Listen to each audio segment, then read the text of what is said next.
Hi, I'm Peter from Plug and Play, and I've been building and marketing websites for quite a long time. Over the 15 years that I've been working with clients to grow their businesses, I've been involved with over 400 web design and build projects and know a good 300 ways how not to do it. When our clients come to us for advice on their website, asking for help with their digital marketing performance, we often look at an array of digital marketing strategies. Within this topic, there are a huge number of strategies that you could utilize. Today, we're going to cover what we consider to be the top 2 that apply almost to every business and can be hugely beneficial: search engine optimization and conversion rate optimization, as well as touching on channel marketing and personas.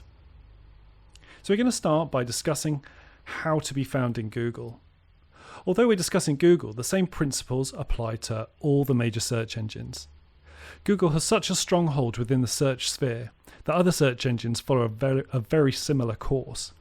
If you focus on delivering for Google, your actions will also drive your search visibility in other search engines. So how does Google work? Lots of people claim to know how Google works and will inform you that the algorithm updates all the time. However, over the last 20 years, Google hasn't really changed that much. The algorithm shifts left and right a little bit, but there are 3 core principles at the heart of the algorithm that has made it such a success. The first principle is trust, which looks at the business and looks at the website and makes a judgment about your reputation based on your digital footprint. This moves us to the second principle, which is contextual trust. What are you trustworthy for? And then finally, the specificity. How specific are you about a particular topic? Well, Google uses these 3 principles to decide what you rank for and where you rank. For example, I trust my mother, but if I had a problem with my laptop, she wouldn't be the person I'd ask to fix it. Dave in our IT department, however, would be the perfect choice to help me. What we're starting to see here is the nuance between trust and contextual trust. If I had a flower arranging emergency, my mum would be abundantly qualified to help me out, but not so much help with my laptop. So when Google decides where to rank you for certain things, it's essentially trying to replicate this offline process. So how can we influence our trust, contextual trust, and specificity to improve our rankings? Trust factors are really difficult to influence as they rely on inbound link building and the length of time your website has been active in Google. However, keyword specificity and how the website is built are completely under your control and have a huge influence on your rankings. A couple of things you need to think about when you want to start ranking more highly in Google is which battles you want to fight. This falls into a number of camps. You can't pick battles that are too big, and you can't pick so many battles that your resources are spread too thinly. To give you an example, I know a mortgage broker based in Woking. He's an independent guy, lovely bloke, but he's never going to appear in Google for the keyword mortgages. The major high street banks and institutions have a much greater level of trust and contextual trust, lots of inbound links with great online and offline footprints. There are 10 positions on page 1 of Google, and there are over 10 high street banks. He's going to stand a much better chance of ranking if he picks battles that he has a greater chance of success with. For example, he's got a much larger chance of ranking for mortgage advisor in Guildford. So that explains a little bit about scale. So what about the number of battles to enter? The key thing is to be honest with yourself. Do I have the time and do I have the financial resources in order to focus on all these different keywords? This feeds into the core business strategy of choosing what not to do. In this case, it couldn't be more true. Focusing on what not to do should leave you with a small area to focus on to maximize your digital footprint and improve the number of people who are visiting your website and subsequently the number of people who are inquiring and buying online. To help talk through this in a bit more detail, I'm going to talk you through a case study. This case study happens to be an architectural firm in South London. They're a fantastic business and have a great team and a great portfolio, but their business was generating the majority of their business offline. People were coming to them because they'd heard of them or because they'd been recommended by a friend. While that's great business, it's one of those classics where you get all of your clients via word of mouth because your online marketing isn't working. so you don't have any inbound leads. What we needed to do was to help them take all those great aspects of their business and show them to the world. They needed to show off what they were capable of. We started by creating a keyword list, something you've probably done before, where you work collaboratively as a group to create a list of keywords. Minale and Mann have a number of different archetypes. They target both commercial and residential audiences, and they have a number of different services such as architecture and interior design. Using these services and audiences as a start point, we built up a list of 50 or so keyword combinations and put them through a number of online tools. We recommend Moz and SEMrush.com as well as Google AdWords, and you can run the lists through these tools to help generate much longer lists of the different variants. This will help you figure out which variants are easiest to succeed with. To expand on this, I'm going to use commercial architects as a keyword. That's the row that's been highlighted here. You can see that the commercial architects has a search volume of 50 to 100 searches per month. This number came from Moz, but you can get similar statistics from Google Ads, and the number will vary a little depending on the tool you use. Looking at our start position in the table, you can see that we started with a ranking of 32, which means that Minale and Mann were on page 4 of Google. Page 4 is better than nowhere. From a user perspective, page 4 won't drive traffic. But from a Google perspective, it means that Google already recognizes that they're a commercial architect. And so it's a foundation that we can build on. As you can see here, there are lots of other keywords that they don't rank for at all. So looking closer at our start position for the keyword commercial architect, above the table you can see the keyword commercial architects with a search volume of 50 to 100. But the metrics that I'd like to draw your attention to are the Minale and Mann domain authority and page authority. These metrics come from Moz.com. What Moz does is they take the trust and specificity that Google uses to determine your rankings, and they model how competitive you are based on your trust metrics, your inbound links, and how well built your website is. Moz catalogs the Google search rankings for your search terms and tells you who is currently ranking for page 1 of that keyword. In this case, we can see that the top 10 positions in Google for commercial architects at the start of the project, alongside the page and domain authority for each ranking competitor. Looking at line 3 of the table, E2 architects, you can see that they have a page authority and a domain authority that's very similar to Minale and Mann, suggesting that Minale and Mann should be able to compete for a 3rd or 4th place position in Google for this keyword. Although they weren't ranking anywhere on the page for this keyword, their metrics were competitive. So why not? It's because the specificity part of Google's algorithm wasn't being met. They had a page about commercial architects and content about commercial architects. But because of the way the site was built and how things were represented in the code, the quality of the code and the quality of the website overall, they weren't able to rank highly in Google. So fast forward a few months, and the new website has launched, and you can see that they're now number 1 in Google. During this time, Google changed their algorithm, which is why there's been so much change here. That jump from page 4 to the top of page 1 makes a transformational difference to the number of people that arrive on the website. As you can see here, this particular battle was chosen because of the page authority and domain authority that we'd started with was comparable to their competitors, and that by improving their website, they could leapfrog above their competitors by changing the factors they have within their control. The key to doing this successfully for any businesses was to do it on scale. Once we had our long list of keywords, we put them through our tools and selected around 50 keywords to focus on. These keywords can be chopped and changed as necessary based on the movement we see in rankings over time. For example, if a keyword has gone from page 3 to page 2, we'll focus on getting that ranking on page 1 rather than throwing more resources at keywords showing no movement. So what you're looking at is a chart from Moz.com.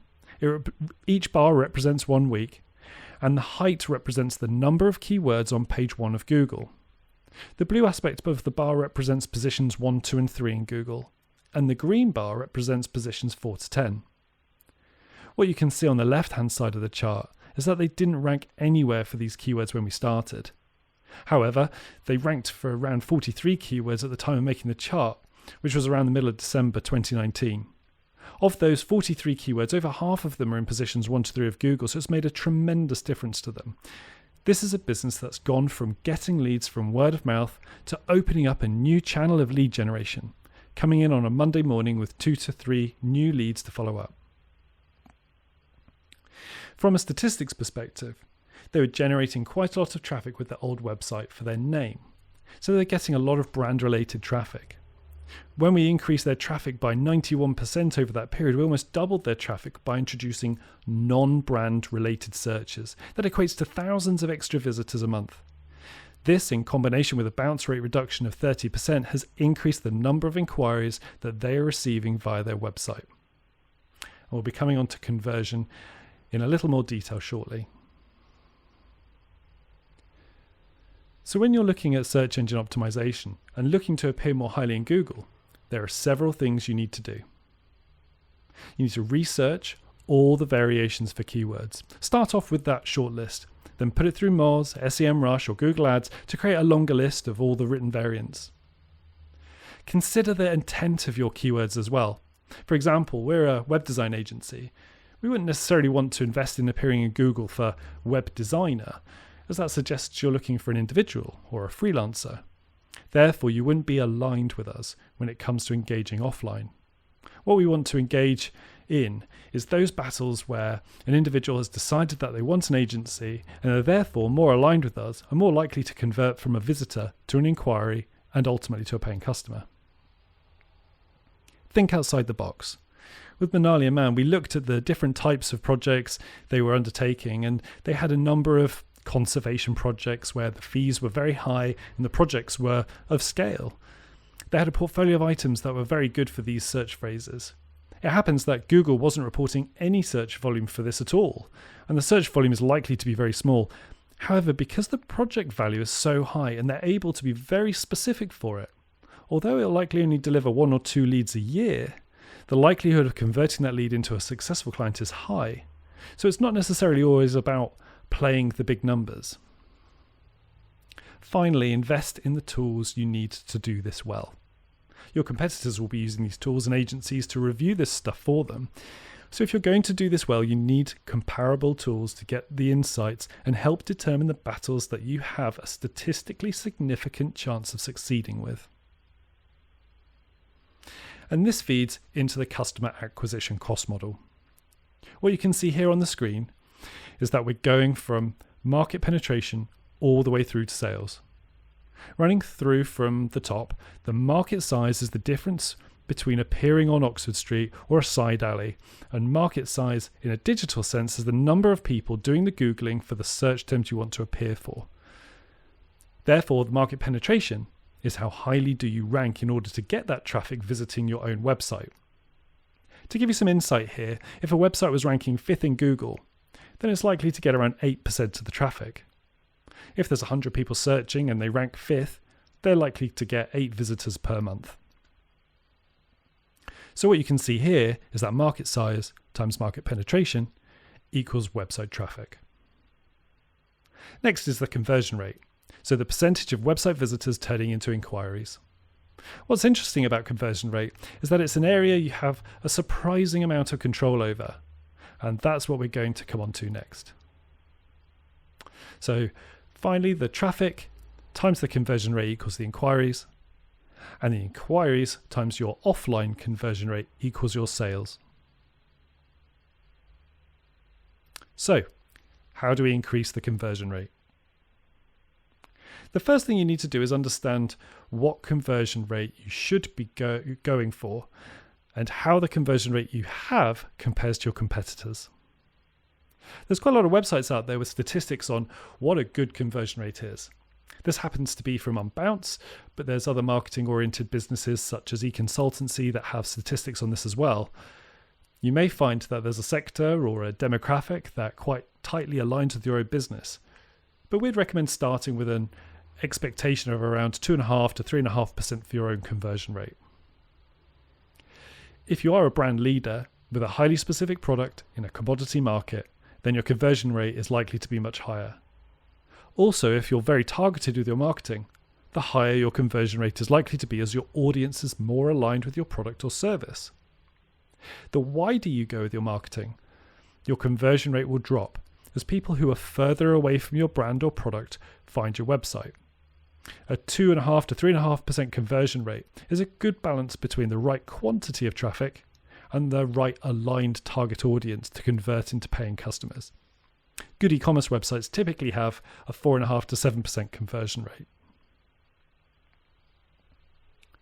So, start off with a conversion rate that is reasonable or that you have based on your Google Analytics data. Coming back to that customer acquisition cost model, you have a surprising amount of control and insight. You know that your offline conversion rate is. You know how many inquiries you're getting. So when you look at your own data or data from your contemporaries by looking at the market data we've just looked at, you can start filling out the customer acquisition cost model. So, what is influencing whether people engage with your website or not? This data is from Adobe, who are a big software company in this space. Now, 38% of users will leave a website if they don't like the design. That's the headline, really. Broken out from it is things like, the images won't load, the website's too slow, whether the content was too long. Businesses like Amazon and ASOS have invested so much money in making fast websites that people are familiar with using them. They've really trained them to have no patience with the internet. In order for your website to have an impact, you really need to play to that. So what can you do about it? One of the key things you should take away from this is that you need a website that is fast.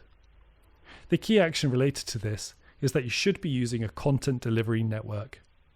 A content delivery network, or CDN, edge hosts your website, which means that more people can visit your website at the same time, and the server that's serving that customer is geographically closer to the point at which they're accessing the website, which makes the website appear to be much faster. Services like Cloudflare.com offer free tiers for their CDNs, and for many of the people listening today, the free tier would be an amazing upgrade to what you currently have. If you take nothing away from this talk today, go and get a free Cloudflare account and get whoever manages your website to ensure that you're deploying your website on a CDN. The next thing to consider is the content architecture. Great websites rank well in Google for lots of pages that are not the home page. If you have an array of services and products, each one of those pages should be considered to be a home page when you're writing content. When you're curating content for the page, you need to ensure that the content can stand alone on its own as a home page for that topic. From there, Google is much more likely to rank you for those individual search terms and pages. Therefore, when it teleports someone looking for a particular service in a particular location into your website, they're not going to be going to the home page. They're going to be going to the most relevant page and therefore much less likely to bounce or leave your website immediately after landing. If they are searching for interior designers in London and land on the home page, that's very inspecific. Whereas if they land on the interior designers in London page, that's exactly what they've Googled for and are looking for, and they're more likely to convert. Consider design. You obviously have control over the design. As an agency, we have an objective view over hundreds of websites and can see design patterns that work and help convert visitors into inquiries. You guys can look into this yourselves. There are lots of design patterns available that can be applied to your website to improve conversion rate. It's a huge topic that, unfortunately, we don't have time to go into today. What you do need to do is provide consistent experiences across all devices. Google ranks websites based on mobile first. So what it does is it crawls your website as if it were a phone. It looks at how the website resolves and is rendered. It looks at the quality of the site and the underlying code. Then it tweaks it for desktop. In order to rank highly on a desktop, you need to first rank highly on a phone, and you can't do one without the other. Prioritize your investment based on your return you're likely to see by the customer acquisition cost model that we went through. And finally, if it's not working, then stop, particularly if you're using Google Ads. If you're using the customer acquisition cost model properly, you'll be able to model how much you're spending on AdWords versus your sales to make commercially valid decisions about how much you should spend. So what did we do for Minale and Mann? We implemented a Cloudflare CDN and ensured that it was loading quickly. We made the site responsive and made sure that the mobile and tablet view was optimized for the user. We focused the site around the user audience, which were wealthy, aspirational people in London who were dreaming about doing up or building their own home, and the website and content needed to resonate with them. The structure and overall architecture was focused on having the structure and lots of landing pages for those specific search terms. So when their audience and target customer profile landed on their pages, it was highly focused on their customer. So that brings us on to e-commerce websites. E-commerce websites have much the same rules as lead generation websites that generate phone calls or contact form submissions, but with the added benefit that you can see the conversion through to the end of the transaction. We're using Walls and Floors as an example here. We delivered this website on Magento a couple of years ago and saw an enormous improvement in their rankings in Google, as well as their conversion rate. They sell to the industry as well as direct to the consumer. The key thing to bring to your attention is that as an e-commerce website is having those category, subcategory and product pages highly optimized for Google and having lots of reassurance elements across the website. For example, under the main menu, they have a reassurance banner that has things like the fact they have free delivery, their Trustpilot reviews and scores in it. They've got a no quibble returns guarantee. These are all things that are going to encourage visitors to convert on their website. They invested massively in load speeds, and because it was on Magento, we invested in a varnished cache, which massively improves the performance before putting it on a CDN. So investing in speed like Google does, like Amazon does, like ASOS does, makes a massive difference. Also, the way that people buy the product, people tend to buy tiles by the square meter or the square foot. And so when people are looking to buy, they're buying it in a way that's more familiar rather than by the pack, for example. So they built a highly optimized site that's fast, with core assurance elements throughout, with highly optimized landing pages based on specific search terms. And then we have the channel-focused business models. And the interesting thing about these is that on the face of it, you wouldn't think that there was much opportunity for digital marketing. But actually those businesses, and we're using Paxton here as an example, have products that they may not be selling online or even to the end buyer, but their digital marketing can be very effective. Paxton have a B2B2C model. They have the consumer or business, in their case, who is looking to buy an access control solution for their property. They'll buy that eventually from an installer.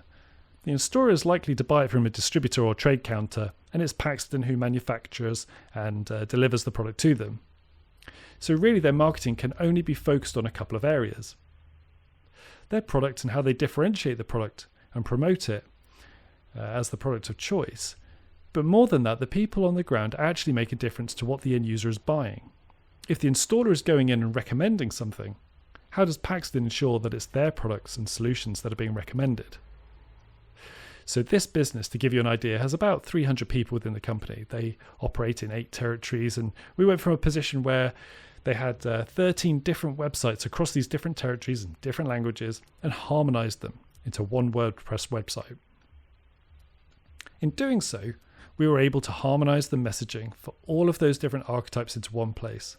So the different archetypes such as installers, distributors, specifiers, end customers, integrators and consultants were all important, but there was one hero.